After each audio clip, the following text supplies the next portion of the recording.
Esto les va a volar la cabeza. El bienestar ahora es mucho más fácil con Querer Vivir. Querer Vivir es su programa de radio y podcast ideal, diseñado para mejorar su bienestar personal. Ya sea que les guste la meditación, el ejercicio o simplemente necesiten un poco de energía positiva, tenemos algo para todos. Sintonícenos para escuchar consejos de expertos, historias inspiradoras y consejos prácticos que se adaptan a su vida diaria. Nuestros amables presentadores hacen que se sienta como una charla con viejos amigos, dándoles la motivación y el apoyo que necesitan para prosperar. Entonces, ¿qué esperan? Únanse a la comunidad de Querer Vivir hoy mismo y comiencen su viaje hacia una vida más feliz y saludable. Recuerden, no se trata solo de vivir, se trata de querer vivir.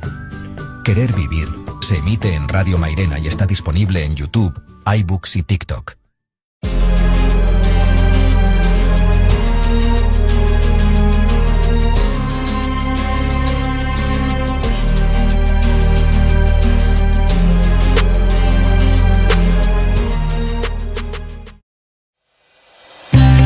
Programa Querer Vivir, con el apoyo de Municipalidad de Tebicuary en Paraguay, la mejor opción para quien quiere invertir en Paraguay. Tebicuary cuenta con los mejores incentivos y amplios espacios para la instalación de su empresa. Mi nombre es Juan Paredes, soy intendente de la ciudad de Tebicuary, departamento de Guairá, acá en Paraguay. Quiero invitarles a todos los empresarios, tanto sea del Paraguay, Mercosur, de América y del mundo, para que vengan a invertir acá en nuestro distrito. Contamos con incentivos fiscales, tanto a nivel gubernamental, departamental y también municipal. Aparte de los incentivos, también el acompañamiento que van a tener el municipio de mi persona y los colaboradores. Bienvenidos a todos los empresarios. Muchas gracias. Municipalidad de Presidente Franco, Paraguay. Cuenta con espacios para la instalación de industrias, que el municipio brindará incentivos municipales. Presidente Franco prepara su plan para inversiones internacionales. Yo soy Roque Godoy, intendente de la ciudad de Presidente Franco, Alto Paraná, Paraguay. Así que los esperamos a todos. Municipalidad de Mingaguazú, Paraguay. Un lugar seguro para invertir en la triple frontera. El municipio brinda incentivos fiscales y acompañamiento. La región cuenta con mano de obra joven, electricidad barata y a pocos kilómetros de la frontera de Argentina y Brasil. Hola a todos, soy Diego Ríos, intendente de la ciudad de Mingaguazú, aquí Alto Paraná, Paraguay. Aquí tenemos los mejores incentivos fiscales. Así que Mingaguazú es el mejor lugar para invertir. Tienen que venir y conocer. Les espero con los brazos abiertos.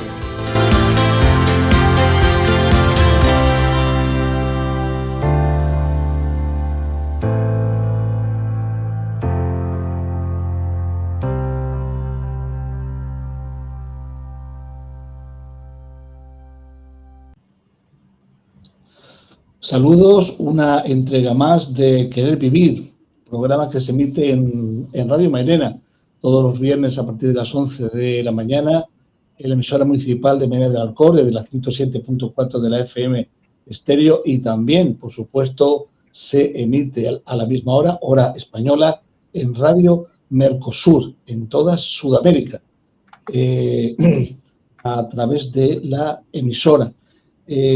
Bueno, pues hoy vamos a tocar un tema, pero no sin antes saludar a todos nuestros suscriptores, que ya somos 1000 y algo más de suscriptores en nuestro canal de YouTube, y también a nuestros seguidores y personas que comparten con nosotros todos estos contenidos en nuestro canal de TikTok. También a ellos un fuerte abrazo, y a toda la audiencia, tanto de Mercosur como de Radio Mairena. Ya sabéis que si el contenido es de vuestro interés, una suscripción nos hace mucho más visible, y si además os gusta el contenido que estamos aportando, pues un like, la verdad que nos vendría también bastante bien para hacernos más visible. Pues vamos a analizar un tema que ocurrió a finales del mes de abril, el 28, creo recordar, y es que España se quedó a oscuras. Lo que en teoría, y digo en teoría, y ahora lo vamos a aclarar, no tenía que haberse producido, se produjo.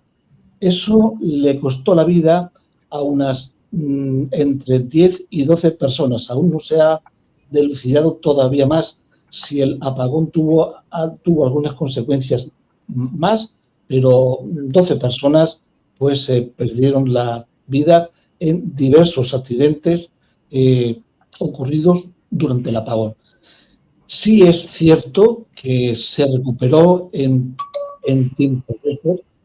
La verdad también que la población española dio muestras de nuevo de solidaridad y de saber estar en momentos tan complicados y tan difíciles como el que se desarrolló. Es un tema que vamos a hacer ahora hincapié con 3 invitados, que los voy a saludar ahora mismo. Gabriel Barceló, bienvenido y muchas gracias por estar aquí. Bien hallado, muchas gracias. También damos la bienvenida a su hijo, a Mario Barceló, desde Madrid. Mario, también a ti, bienvenido y muchísimas gracias. Encantado, muchas gracias. Y desde Londres al nieto. Aquí hay 3 generaciones, ni más ni menos, que se dice pronto. Gabriel Barceló, nieto, muchísimas gracias por estar aquí también a ti y bienvenido. Igualmente, muchas gracias por la invitación. Bueno, pues también quiero saludar a mis queridísimos compañeros Luis Aniza y Jorge Aniza. Jorge, bienvenido también a ti y muchísimas gracias, que aunque tienes el micrófono apagado, sé que me estás escuchando. Muy buenas tardes, encantado de estar con ustedes de nuevo en este programa y deseando de empezar la tertulia, que va a ser bastante amena e interesante. Muy bien, pues muchísimas gracias, Jorge. Luis, buenas tardes y bienvenido también a ti. Muy buenas tardes. Pues nada, encantado de estar con vosotros, agradecer a los invitados y con ganas de empezar porque esto promete ser interesante. Pues muchísimas gracias. Vamos a hacer una breve descripción de vuestra formación, de vuestro currículum, porque si la hiciéramos completa nos llevaríamos aquí los 3/4 de hora, los 25 minutos de los cuales disponemos. Entonces, vamos a hacer un pequeño resumen de lo que ha sido y de lo que es vuestra trayectoria. Y vamos a empezar por el patriarca, si me lo permitís, por Gabriel Barceló Rico Abelló. Estudió Ingeniería Industrial en la ETS-1 de Madrid, en la especialidad de Técnicas Energéticas, carrera de 7 años entonces, y la licenciatura de Ciencias Físicas, carrera de 5 en aquellos tiempos, también en la Universidad Complutense de Madrid.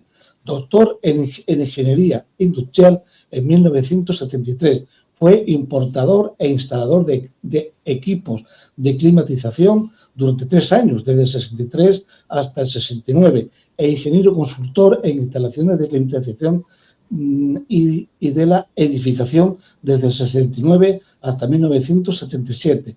Mediante oposición ingresó en la administración en el Cuerpo de Ingenieros Industriales al servicio de la Hacienda Pública, siendo posteriormente inspector financiero y tributario en 1977, inspector de Finanzas del Estado en 1984 e inspector de Hacienda en 1977.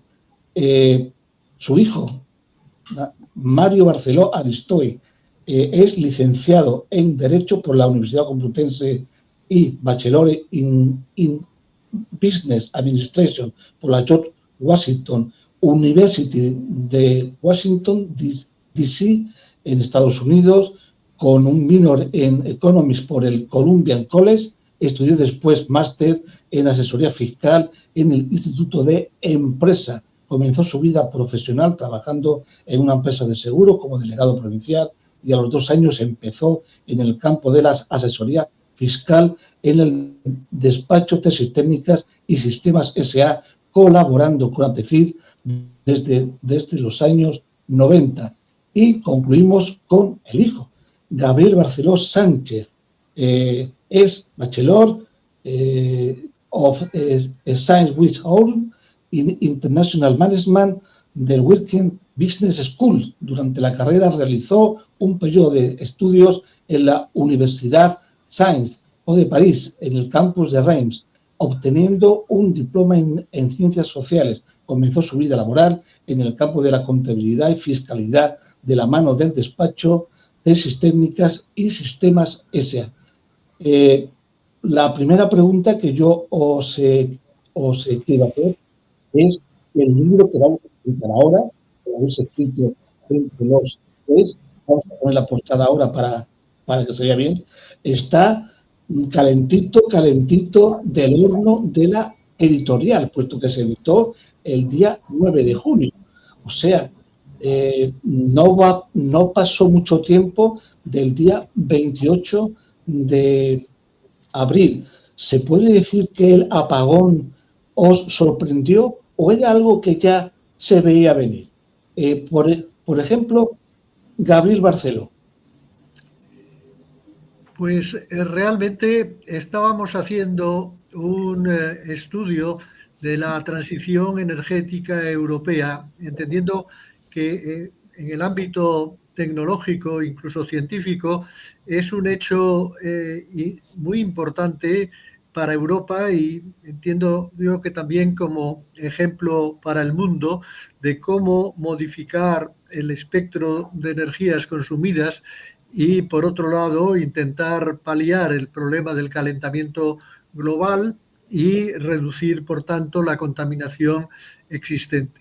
Estábamos haciendo ese estudio, estábamos ya con casi 400 páginas y de pronto se produjo el apagón y decidimos en común los tres que mejor era paralizar ese proyecto y dedicarnos a conocer cuáles eran las causas del apagón, que era la primera vez que ocurría en España un hecho de este tipo. Oye, y esta pregunta me la podéis contestar cualquiera, tanto Gabriel Barceló, nieto, como el abuelo, como el hijo Mario Barceló. Esto que pasó el día 28 del mes de abril, y ahora vamos a entrar un poquito más en lo que es la dinámica del libro, los detalles, lo que analizáis. ¿Esto era algo previsible? ¿Era algo esperable lo que pasó? Pues responderé yo a esa pregunta. Hombre, decir que es previsible diría que es controversial. Es muy complicado predecir que cosas como esta puedan ocurrir, pero que sí que diría que sí que si se estudia actualmente el sistema eléctrico español y la transición energética que se está haciendo, el cambio del mix energético, que queremos ir de producción de energía viniendo principalmente de carbón, gas y nuclear, a incorporar la energía renovable, que ya es más del 50% del mix energético en España. Sí que es previsible que pueda haber fallos, sobre todo si la infraestructura del país no se actualiza como es debido y como no se ha estado haciendo en los últimos años. Y de la misma forma, y esto es algo que ya entraremos más en detalle posteriormente, teniendo en cuenta los cambios de oscilación que tiene la energía renovable, porque no se produce ni se exporta a la misma tensión. Entonces, contestando a tu pregunta, diría que es muy complicado predecirlo, pero a la vez sí que podía ser previsto que ocurriera en algún momento. Aquí me gustaría añadir una cosa. Es complicado predecirlo, pero es la mayor preocupación de los responsables, o debería ser. En este sentido, yo me acuerdo cuando yo era pequeño, tenía aún 12 años, y mi padre y mi abuelo, o sea, ya es un lío familiar, pero esto es una generación más. Mi abuelo era director de Unión Eléctrica Fenosa, Unión Eléctrica madrileña, que luego se unió con Fenosa y hizo Unión Eléctrica Fenosa. En el año 82 publicaron un libro, lo publicó la Asociación de Progreso de la Dirección, el APD, mi padre y mi abuelo. Me acuerdo porque yo leí Las Galeradas con 12 años y en aquel momento mi abuelo me contaba que la mayor preocupación suya era el colapso energético por una falta de balance en la red. O sea que previsible no es, pero una preocupación muy grande siempre es. Y a vuestro juicio, y cualquiera de ustedes, insisto, que puede responder, os voy a hacer la pregunta del millón. Es decir, tenemos un mix donde cada vez más la energía renovable cobra más peso en detrimento de la energía nuclear, que cada vez cobra menos. La energía eólica tiene su estabilización, entra en la red estabilizada, pero la energía fotovoltaica no. Tuvo la culpa, aunque no se puede atribuir a una única causa. ¿Fue responsable este volcado tan enorme de energía fotovoltaica sin estabilizar lo que provocó ese fallo en cadena del sistema energético? ¿A qué conclusión habéis llegado? Pues contestando a esa pregunta, otra vez diré que es, como tú muy bien dices, es complicado atribuirlo solo a una causa, y obviamente hay más de una causa, pero además basándonos en la última actualidad que ha publicado Red Eléctrica, un artículo explicando, dando más explicaciones sobre las causas del apagón. La principal causa que da es la oscilación del control de tensión, y en concreto oscilaciones que se dan en plantas fotovoltaicas en la provincia de Badajoz, de las cuales no he podido dar más información porque esas plantas fotovoltaicas, un 20% de ellas pertenecen al capital público del gobierno. Entonces sí que se podría decir que buena causa viene de los problemas que genera la energía fotovoltaica dentro de las oscilaciones de tensión. Y he de decir, apuntándome a mí mismo, que yo trabajo en energías renovables. Mi principal trabajo ahora mismo es desarrollar energías renovables, pero igualmente diría que es imposible tener un mix energético principalmente basado en renovables, sobre todo teniendo en cuenta cómo está la infraestructura, no solo en España, sino diría en casi toda Europa. Por lo cual, si no se hace responsablemente una instalación y una transición energética a las renovables, pueden ocurrir cosas como lo que presenciamos en España. Claro. Sí, me permite, yo añadiría que estoy plenamente de acuerdo con lo que ha dicho Gabriel, pero el problema nace de la falta de inercia rotacional de los paneles solares. Es un suministro de energía, en principio basada lógicamente en el sol, pero los restantes sistemas tradicionales, el hidráulico, las centrales de carbón, las centrales de gasoil o de combustibles de petróleo, o incluso la energía nuclear, se basan en el hecho de que hay una turbina que gira y un alternador que es el que genera la electricidad. Esas condiciones, cualquier variación de tensión o cualquier variación de frecuencia enseguida es absorbida por el sistema que está rotando a una alta velocidad. De tal forma que en este caso, en el 28 de abril, había unos pequeños pueblos del País Vasco francés que estaban siendo suministrados por España. Francia cortó la conexión y con ese corte de conexión es cuando se produjo el apagón, pero esos pueblos franceses tardaron 6 minutos en volverse a incorporar, porque Francia tiene un sistema eléctrico basado en energía nuclear, tiene 56, en algún sitio he leído 56 o 57 centrales nucleares con turbinas y alternadores que constantemente están rotando y que, por tanto, cualquier perturbación de la tensión o de la frecuencia es absorbida. Claro, cuando tú te refieres a ese índice de rotación, son 50 giros por segundo. Es decir, que eso se tiene que mantener 1 o 2 decimales por encima, pero 1 o 2 decimales por abajo. Es decir, aquí en toda Europa son 50 vueltas por segundo, en Estados Unidos creo que son 60. Entonces, cambiando un poco de tema, para no centralizar mucho y meternos más en el tema del libro, que es apasionante, que lo recomendamos desde aquí, en la página 15 habláis de la descarbonización.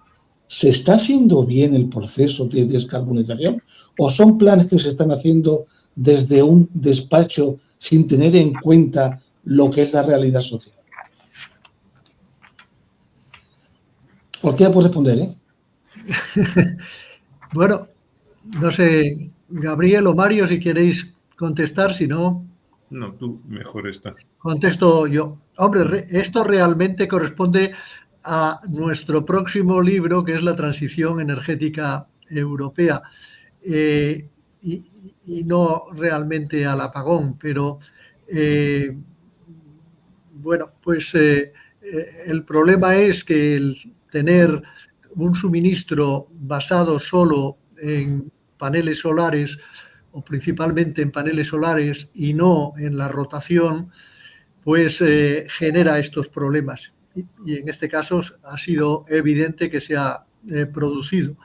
Entonces es muy arriesgado, de tal forma que la propia red eléctrica ha cambiado el esquema de producción, de suministro de energía eléctrica, y ahora hay una mix con mayor rotación. En la rotación lo clásico ha sido, lo tradicional ha sido las hidroeléctricas, indudablemente, que además tienen una reacción rápida, casi instantánea.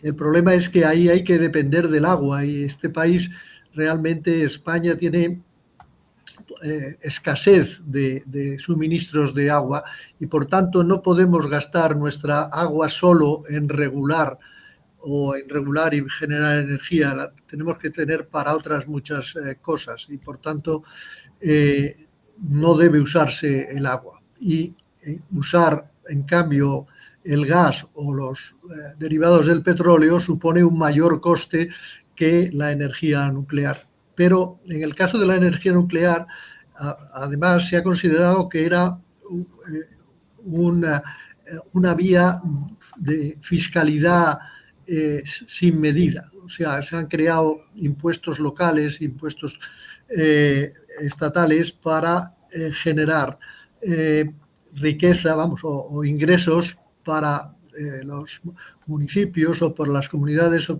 para el Estado. Con lo cual, las condiciones de que funcione una central nuclear no son con las tarifas actuales y con la imposición actual. Es decir, que es que lo queremos todo. Queremos ingresar dinero con las centrales nucleares y, por otro lado, que rectifiquen las variaciones de tensión o de frecuencia de nuestro sistema. Claro, no es la energía nuclear, no es una fuente energética flexible, como son, por ejemplo, las centrales de ciclo combinado, ¿no?, que permiten esa flexibilización y ese factor corrector. Lo que pasa es que para que estas centrales de ciclo combinado funcionen, evidentemente hay que tener gas. Y el gas, ya sabemos lo que pasa, ya sabemos lo que está pasando. Luis, Jorge, adelante, que estoy yo monopolizando lo que es la conversación. Adelante, cuando queráis. Sí. ¿Qué medidas tienen los países ahora con respecto al apagón para afrontar otro posible caso que Dios no quiere que suceda, sobre todo España?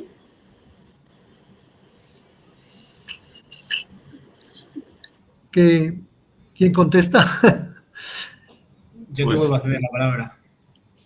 Pues realmente, como hemos dicho ya, Red Eléctrica ha cambiado el mix, pero indudablemente el riesgo sigue existiendo. El riesgo desaparecería con una producción con inercia rotativa por parte de los suministros de electricidad, pero políticamente se quiere dar ventaja a la electricidad limpia procedente de la energía solar, y de hecho se está haciendo así. Ha ocurrido también que ha habido momentos en que los suministradores de energía tenían que pagar por suministrar, cosa que es en principio absurda, pero eso ha ocurrido. Entonces, bueno, las medidas indudablemente se irán poniendo en práctica, pero para mí hay un problema, y es que en España existe una normativa clara para los riesgos eléctricos y para los apagones, y a nivel europeo también, y hay un reglamento europeo para estos casos, pero el problema es que la media docena de comisiones que se han creado y los informes que han venido saliendo, en ningún caso se han referido a la normativa española o a la normativa europea. Han ido a detectar cuáles eran las causas, pero sin darse por enterados de que lo primero que hay que hacer en cualquier caso es cumplir la normativa. Si no se cumplen las leyes o los reglamentos, pues ¿para qué están entonces, no? Claro. Así es, sentido común. Luis, adelante. No veo a Luis. Ahora sí lo veo. Adelante. Escuchando muy atentamente. Y bueno, la pregunta es obvia. Estamos abocados a un segundo apagón porque parece ser que, según vuestro criterio, que las medidas que se están tomando no son las más oportunas, lo que habría que hacer no se está haciendo, y si esto ha ocurrido una vez, puede volver a ocurrir. ¿Es así o se han tomado algún tipo de medidas ya para que esto no ocurra? Porque yo deduzco de lo que estáis diciendo de que aquí el toro por los cuernos no lo ha cogido nadie todavía. Aquí voy a empezar a contestar. Hay un poco de voluntad por el gobierno. O sea, parte del apagón es, la gran razón es por la dependencia en ese momento de las energías renovables. Es un tema de voluntad. En ese momento las nucleares estaban, creo que solo 2 en funcionamiento, 2 en revisión, estaban en mínimos. Ahora que le han visto las orejas al lobo, ahora que han visto tensionando tanto el sistema a lo que han llegado, esperemos que a corto plazo no lo vuelvan a repetir. A largo plazo se tomarán otras medidas, pero a corto plazo por lo menos será no llegar a un 72% de base de las renovables en un día. Entonces esperemos que se responsabilicen de eso, vean que la población no querría un segundo apagón y o sea, a corto plazo lo pueden remediar. A largo plazo, por supuesto, aún más.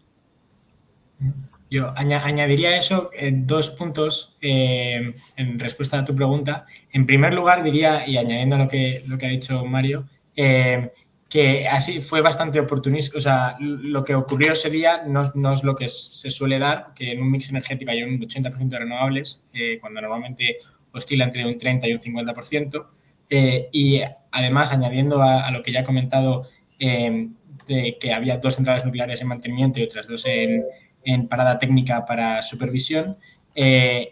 Normalmente cuando hay un apagón o cuando se hacen apagones programados, la forma de empezar de cero la energía en el país suele ser utilizando hidráulica, porque es la energía que más fácil puedes empezar de cero. Simplemente abres las presas y empiezas a recibir energía. Y la mayor cantidad de presas hidráulicas en España se concentran en la parte sur, de las cuales una, que es la más grande, estaba en ese momento en mantenimiento también. Entonces, diría que se añadieron bastantes causas a que no solo se diera el apagón, sino que tardara tantas horas en volver a conseguir que la energía programada y la prevista y la real se alinearan. Y el segundo punto que diría, añadiéndolo a la pregunta de que si se están tomando medidas, diría que por mucho que se toman medidas a corto plazo, realmente esto es un problema a largo plazo de infraestructura, de mix energético y de programa político que al final va siempre ligado a la infraestructura del país y al mix energético. Entonces diría que a corto plazo es muy complicado ver cambios, sino que lamentablemente tendremos que esperar a un largo plazo a ver si realmente se toman medidas, se invierte realmente en la infraestructura y se hace realmente un cambio en el programa energético que tenemos. Yo querría hacer un comentario añadido, si es posible, que es un homenaje a la medicina española, porque ya ocurrió en el 2003, cuando hubo una ola de calor, que en España la gente que enfermaba por el calor iba a los hospitales y no se producían fallecimientos. En Francia se produjo también la ola de calor, la gente iba a los hospitales, pero los hospitales no estaban acondicionados para esa ola de calor y morían las personas. Entonces, aquí lo mismo, no sé si son 11 o 12 los fallecidos, pero los fallecidos que ha habido estaban medicalizados en sus casas, pero no conocemos ningún caso de ningún enfermo que haya fallecido en un hospital, porque los hospitales tienen su previsión para un posible corte, apagón de energía, tienen sus grupos electrógenos y por tanto en España no ha pasado ningún accidente, no ha habido ningún accidente. Creo que eso es importante. Efectivamente, haces muy bien, Gabriel, en hacer esta puntualización, porque nuestros hospitales respondieron perfectamente a esta situación de emergencia y las personas que por desgracia fallecieron estaban medicalizadas en sus respectivos domicilios. Realmente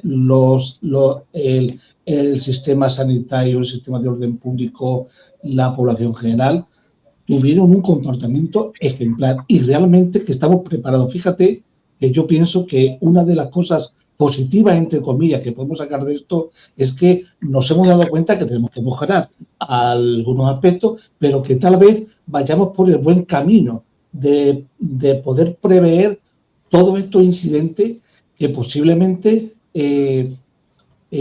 puedan pasar. Una pregunta que yo os quiero hacer, para electrificar nuestro sistema social, y me refiero a lo que es el español, que le dedicáis bastantes páginas a lo que son los operadores ibéricos, etcétera. La respuesta es la energía renovable y dentro de la energía renovable la energía solar. Es decir, basta con todo esto, este mix de energías renovables para obtener una electrificación de nuestro sistema social que llegue al menos al 60%, o todavía tenemos que ir dependiendo de los combustibles fósiles. Cualquiera puede responder. Pues puedo empezar yo respondiendo a esa pregunta. En primer lugar, respondiendo a la pregunta sobre las renovables y la solar en concreto, diría que en España a día de hoy hay sobredesarrollo de proyectos renovables. Es más, ahora mismo si se mira el mercado de renovables, hay 2.5 gigavatios de energías renovables listos para ser construidos que nadie quiere construir porque ya no está ahí la rentabilidad de los proyectos, ya no existe. Los precios de la energía en España se han desplomado, sobre todo en horas de sol. Se puede ver ya ha empezado que desde abril ha habido horas cero prácticamente todos los días soleados en España, lo que hace muy poco atractivo las horas de sol. Construir proyectos renovables de sol y sobre todo que no tiene ningún sentido construir más proyectos de solar, incluso para llegar a más lugares, porque es que en ese momento en la península ibérica la energía está a precio cero o precio negativo, porque como aludía antes mi abuelo, muchas veces les cuesta a las empresas que generan electricidad verter esa electricidad, porque como el precio ya es cero, el mantenimiento de la red eléctrica lo tiene que pagar alguien, entonces lo acaban pagando las generadoras. Por lo que ahora mismo las renovables claramente no es la solución, por lo menos la parte solar. En viento es totalmente otro tema. Y después, respondiendo a la segunda parte de la pregunta sobre temas fósiles, hombre, yo diría que es muy complicado que nos libremos de las energías fósiles, por lo menos al corto, de aquí a 5 años. El plan europeo y en concreto el plan en España es para el 2030 tener, creo que es menos de un 20% de energías fósiles. Ahora mismo en España, si no estoy equivocado, es alrededor de un 30%, entonces eso sí que es posible. Pero realmente prescindir de las energías fósiles y en concreto el gas lo veo muy complicado y es más, diría que en todos los países de la Unión Europea, y también incluyendo el Reino Unido, la energía, el precio de la energía lo marca el gas, porque es siempre la energía más cara. Es cuando ya no tienes producción de hidráulica, de energía nuclear, de renovables, cuando necesitas ese extra siempre es el gas, el extra, entonces ese es el que marca el precio. Y diría que eso va a ser el caso por lo menos para los próximos 5 años. Hay algunas previsiones de que haya cambios y de que, por ejemplo, entre el hidrógeno o entre las baterías y sustituya ese gas, pero ahora mismo el hidrógeno no es económicamente rentable. Hay algunos gobiernos como el Reino Unido y Alemania que están promoviéndolo bastante y dando subsidios, pero económicamente no es para empresas privadas, no es rentable, y a la misma vez las baterías, aunque ya tienen muchas presencias, y en este marco el Reino Unido es pionero, donde ya hay 8 gigavatios de baterías instaladas, y Chile y Estados Unidos son los países que siguen. Diría que sobre todo en España queda mucho por hacer baterías para que sustituya el gas. Entonces diría que por lo menos en los próximos 5 años no nos vamos a liberar de las energías fósiles, y necesariamente tampoco tiene que ser algo malo no librarnos de ellas, porque en muchos casos el gas, y sobre todo en el apagón, fue lo que nos ayudó a salir del apagón. Entonces diría que es bueno conservar eso por ahora, y sobre todo, y haciendo alusión también a España, la central más grande de LNG, que es donde se convierte el gas líquido a gas en su estado normal, la más grande de Europa está en España, en Huelva. Entonces es algo bastante bueno, y es algo también que nos ayuda mucho en España a asegurar que los costes de la electricidad sean bajos. Entonces diría que por ahora, y sobre todo para España, las energías fósiles, en concreto el gas, es algo bastante positivo. Claro, cuanto más seamos capaces de reducir el consumo, más tiempo vamos a poder disponer de esas energías fósiles. España está, creo, como tú bien has dicho, es pionera y está en primera cabeza en cuanto a plantas para transformar el gas licuado, generalmente que viene de Estados Unidos, para transformarlo en gas normal. Tenemos una posición estratégica perfecta. Jorge, Luis, adelante.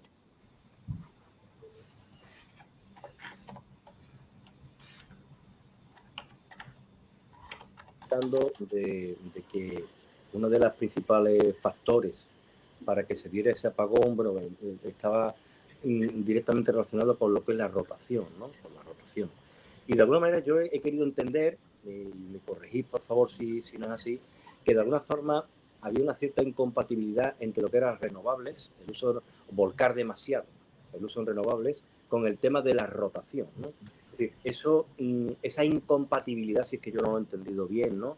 Es así, y de qué y de quién depende el que no exista una incompatibilidad y que haya una armonía, porque claro, al principio también el decir que un apagón de estas características, con lo que ello generó, era un tema de voluntades, por así decirlo.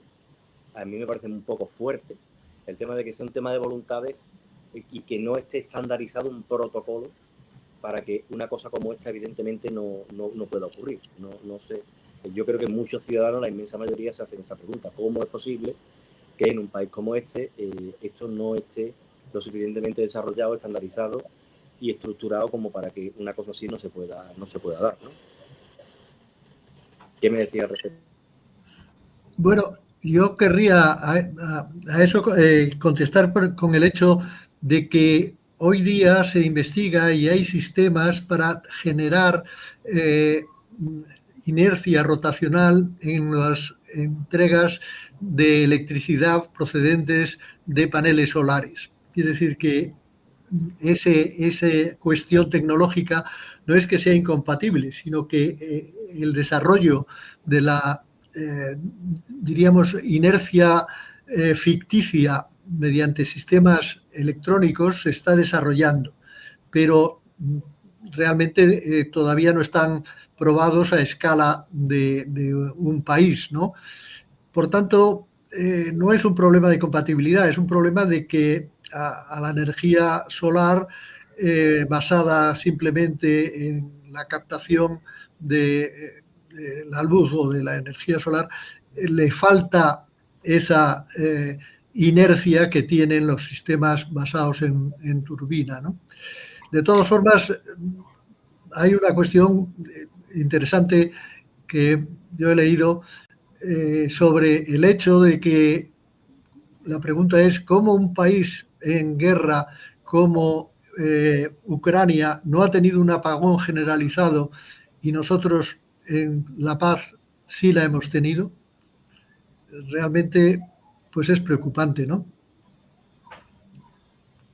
No sé si queréis añadir algo más. Brevemente, sí. Sí, quería hacer un comentario con esto que ha dicho Gabriel, porque desde luego que llama la atención como un país que está totalmente, bueno, no totalmente, pero sí bastante deteriorado, no ha sufrido ningún apagón. Yo no sé si la central nuclear de Zaporilla, que es la más grande de toda Europa, tiene algo que ver ahí, esa central nuclear. No lo sé, pero llama la atención. Así es. Y, hombre, sobre el tema anterior, yo creo que también hay que decir en favor de los sistemas de energía limpios el hecho de que España se ha ahorrado muchas divisas, se ha ahorrado mucho dinero generando su propia energía fotovoltaica y eólica. Realmente cada año importamos menos productos derivados del petróleo y por tanto usamos más energía propia, ¿no? Eso también es importante, que es un hecho o era un hecho necesario. Y otra cuestión unida a esta es que cuando yo escribí con mi padre el desafío energético, ya se hablaba del posible apagón energético por falta de petróleo. Precisamente la transición energética que inició Europa hace ya unos años realmente está evitando eso. Estamos generando un mix en que va a ser muy difícil que se pueda producir un colapso por falta de suministros de combustibles. Oye, y que, bueno, habéis estado hablando antes del hidrógeno. El hidrógeno es un vector, es un vector de energía. Pero, ¿qué opináis vosotros de la fusión nuclear? ¿Se le espera? ¿No se le espera? Ya se están diseñando reactores portátiles. ¿Eso va a tardar? ¿Lo llegaremos a ver algún día, Mario? Bueno, eso es una pregunta. Mi hijo, espero que sí, Gabriel, hijo. Eso es una pregunta muy técnica. Yo recuerdo a mi abuelo cuando escribían en el 82 el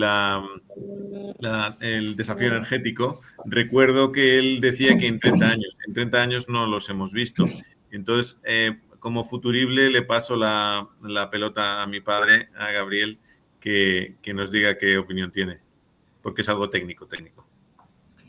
Pues yo repito lo que has dicho tú.